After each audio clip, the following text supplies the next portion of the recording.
Amables televidentes, arrancó el Telematutino 11, como siempre agradecido del apoyo que ustedes nos brindan en esta faena, en este trabajo, que yo me siento muy bien, que haya tanta gente inteligente escuchando a uno, lo cual representa un reto de uno tratar de hablar con cierta objetividad. Hay muchos comentarios en el día de hoy y como invitado tenemos al doctor Henry Merán. Él es miembro de la dirección política de la Fuerza del Pueblo, fue diputado y es también presidente de la Comisión Electoral. Señores, hay una buena noticia, pero hay que cogerla con pinza. Y es que el Consejo de Seguridad de las Naciones Unidas aprobó en el día de ayer el que una fuerza pacificadora, una fuerza interventora multilateral entre en Haití. El temor que había era que Rusia o China, por razones geopolíticas, vetaran. Hay 5 países que tienen poder de veto y si ellos vetan, sencillamente no habría resolución. Afortunadamente, China y Rusia se abstuvieron, el embajador ruso habló y esgrimió argumentos que eran válidos. ¿Esto significa que ya podemos cantar victoria y se resolvió la situación en Haití? No. Porque lo primero es que la fuerza que va a encabezar Kenia, dicen los voceros y dijo nuestro canciller, que probablemente las primeras fuerzas estarán en el mes de noviembre. Claro, esos son 2 meses. Pero aparte de los 1,000 soldados de Kenia, los que han anunciado su participación son un par de países de África y países de CARICOM. Ningún país latinoamericano de cierta relevancia va a participar. México, por ejemplo, está dispuesto a entrenar tropas en su territorio.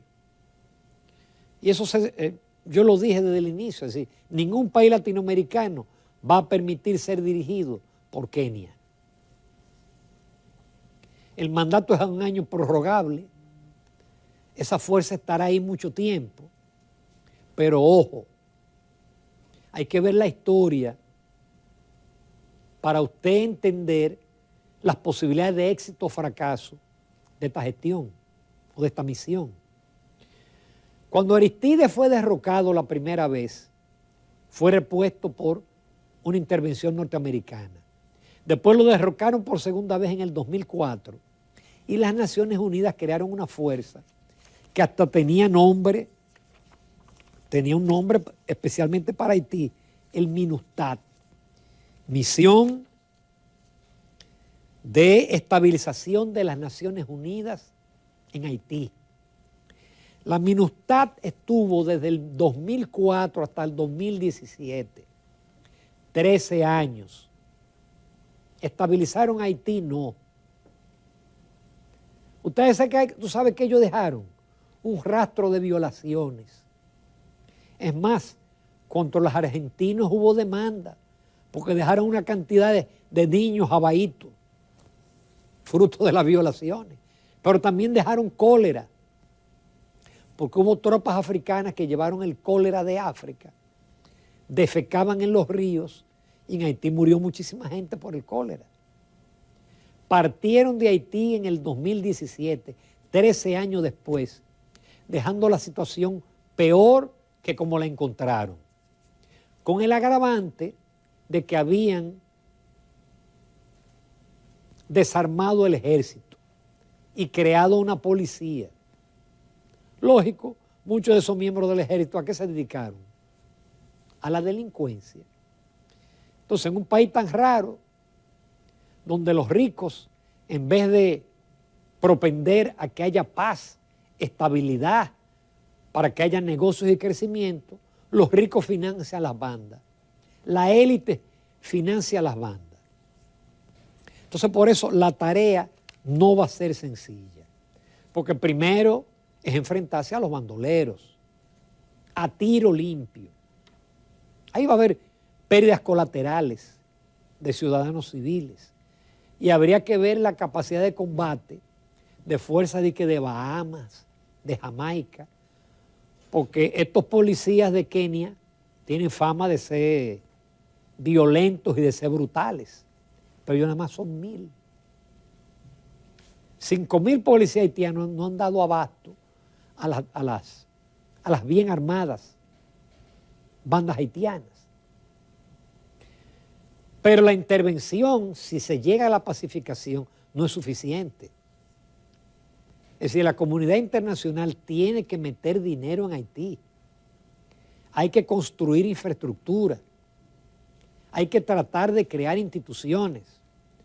Porque si ese país no sale de la pobreza, no va a salir de la violencia. Es una tarea que para un país como ese parece ciclópea, parece imposible. Por algo se diferencia tanto Haití de la República Dominicana. Muchos extranjeros se sorprenden y dicen, pero están en la misma isla. Haití era una colonia rica, República Dominicana era pobre. En la década de los 60, el PIB dominicano era igual al de Haití, pero la República Dominicana tenía dominicanos que aman a su terruño, que somos pacíficos. Claro, si nos pullan, demostramos la valentía, como fue en la Revolución del 65. Que el país se enfrentó al invasor norteamericano. Pero de Haití es complejo. Por eso ayer el presidente Abinader en su rueda de prensa, y hay que reconocer los esfuerzos, no de la diplomacia dominicana, sino del presidente Abinader, porque si fuera por la diplomacia dominicana estaríamos peor en el tema con Haití. No, el presidente Abinader hay que reconocer que durante 2 años, en cuanto foro participó, hablaba del tema de Haití. Claro, hace un año el primer ministro Ariel Henry pidió la intervención. Ya finalmente a la comunidad internacional no le quedaba otra cosa que tirar a estos países de carne de cañón, porque Estados Unidos lo que va a dar $100 millones y apoyo logística. Canadá no ha dicho lo que va a dar y Francia mucho menos. Es decir, lo que es la comunidad internacional responsable de la situación de Haití, porque la situación de Haití es responsabilidad de Francia y de los Estados Unidos. Y no voy a extenderme en esa parte, pero ellos no van a aportar los recursos que requiere Haití, la reconstrucción de Haití, la creación de empleos en Haití. Que por cierto, una fuente de empleo que es Codevi está cerrada. Fernando Capellán no le quedó más remedio que renunciar de la presidencia de la Asociación para el Desarrollo de Santiago, una entidad que ha hecho cosas extraordinarias para poder dedicarse a todos los pleitos judiciales y a todas las cosas que le esperan por el cierre de Codevi. El presidente dijo que obviamente la aprobación del Consejo no significa la desmilitarización o el cierre de la frontera, porque él no puede echar para atrás. Lo de la frontera es por el tema del canal, aunque debió reforzarse la militarización desde el momento en que los haitianos estaban entrando de manera masiva. Aún todavía siguen entrando. No es que hayan dejado de entrar. El peaje sigue. El peaje sigue a pesar del aparataje militar que hay en la frontera. Las parturientas siguen entrando. Es decir, el negocio sigue abierto. Y ese es el verdadero problema del país. No es el canal. El canal se va a resolver.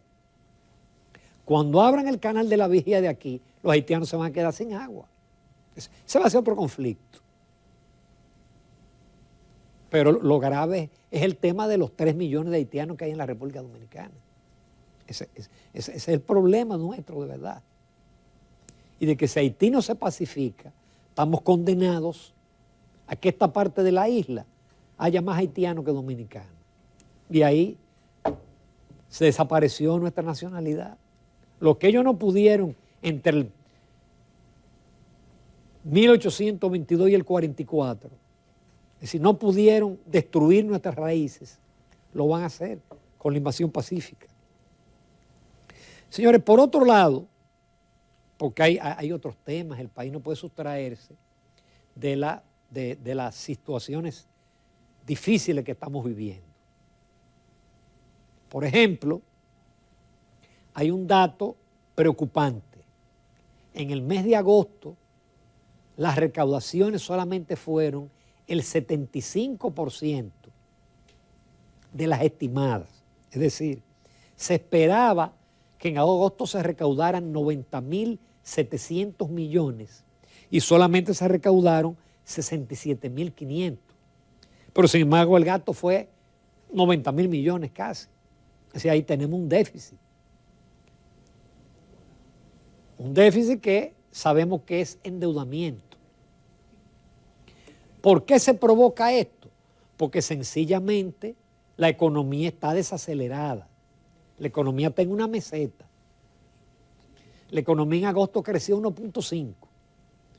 Y los resultados son tan malos que el Banco Central no publicó los resultados del IMAE, del Índice Mensual de Actividad Económica, sino que los metió dentro de la información de que pausaba la disminución de la tasa de interés de política, que no puede bajarla más porque si se sigue juntando con la de la Reserva Federal de los Estados Unidos, aquí va a haber una fuga de divisas, de inversionistas que se van a mover de la República Dominicana a instrumentos más seguros en los Estados Unidos.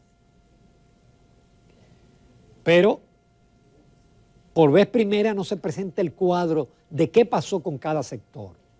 Bueno, pues, si usted compara el cuadro de julio y los datos de julio con agosto, llega a la conclusión de que la construcción sigue negativa, de que el comercio sigue negativo, de que minas sigue negativo,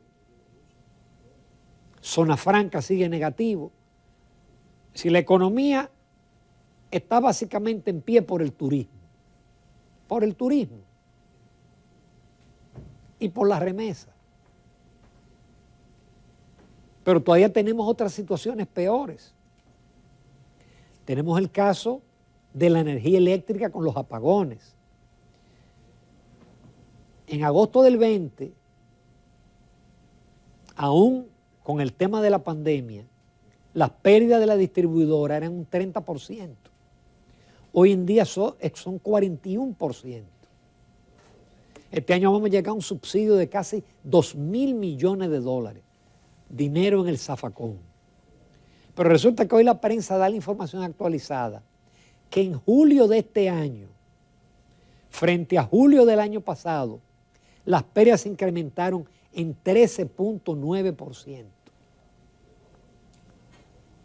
Desastre el sector eléctrico. Y los precios, no voy a hablar de los precios, porque eso usted lo vive a diario en el supermercado. Ayer yo estaba en la farmacia, entra un señor a comprar y dice, hoy me tocan las dos casas del terror. Y la dependiente le dice, ¿y por cuál? O la farmacia y el supermercado. Los precios de los medicamentos y los precios de todo. Es increíble como los víveres, el plátano, la yuca, la papa, han aumentado más de 25% en relación al año pasado. La inflación se ha controlado según el Banco Central, pero los precios siguen subiendo. Los precios siguen subiendo. Voy a terminar finalmente con una noticia buena, porque uno quisiera brindarle a usted informaciones positivas, y es una información de SENASA, de que en lo que va de año, ellos han incorporado 57.000 adultos en los diferentes planes. Y eso hubo un acto con motivo del Día Internacional de la Persona de Edad y Envejeciente. Hemos visto aquí que hay programas de entrega de alimentos, pero esto fue afiliación. Qué bueno, son personas que ya no trabajan, que a lo mejor no tienen una pensión y que entonces son afiliados a SENASA y ya van a tener su atención médica, sus medicinas, su posibilidad de pensión. Ha hecho una gran gestión Santiago Jacín en SENASA. Finalmente yo quiero recordarles la Asociación Popular de Ahorros y Préstamos. En esa asociación están comprometidos en generar bienestar en las personas y negocios con soluciones ágiles mediante servicios financieros sostenibles. Ha sido la entidad que más viviendas ha financiado en la República Dominicana en toda la historia. Asociación Popular de Ahorros y Préstamos. Nos vamos a la entrevista con el doctor Henry Merán, quien es miembro de la Dirección Política de la Fuerza del Pueblo, pero también es presidente de la Comisión Electoral. Hay muchos temas de interés. No se la pierdan.